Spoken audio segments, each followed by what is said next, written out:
The walk on water. Don't be afraid, I am here. Matthew 14:27. It had been a long, busy day.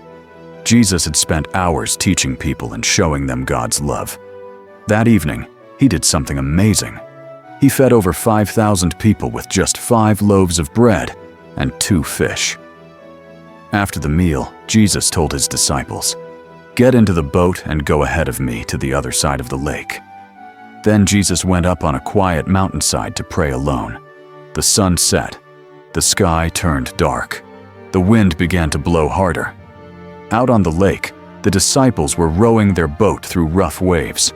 The wind pushed against them, and the water splashed high. They were tired and a little scared. Suddenly, they saw something, or someone, walking on the water, coming toward them. Their eyes grew wide. "It's a ghost!" they shouted in fear.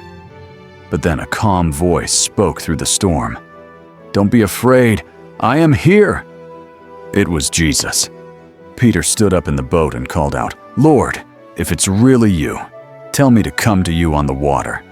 Jesus smiled and said one word, "Come." Peter stepped carefully out of the boat. His feet touched the water and didn't sink. One step, then another. He was walking on the waves, just like Jesus. But then Peter looked around. The wind was strong. The waves were high. He started to worry and lose focus. Suddenly, he began to sink. "Lord, save me!" he cried. Right away, Jesus reached out his hand and caught him. "Peter, why did you doubt?" he asked gently. Then Jesus and Peter climbed into the boat together. At once, the wind stopped. The water became calm. Peace filled the air. The disciples stared in wonder.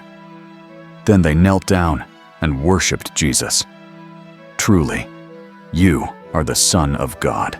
In the miracle of Jesus walking on water, we see how powerful his love and care for us truly is. When the disciples were afraid and stuck in a storm, Jesus came to them, walking on the water. Peter had the courage to step out of the boat, but when he got scared and started to sink, Jesus immediately reached out and saved him. This miracle reminds us that even when we feel overwhelmed, afraid, or unsure, Jesus is always near. He doesn't expect us to be perfect. He just wants us to trust him. When we keep our eyes on him, even in the middle of life's storms, he gives us peace and helps us stand strong.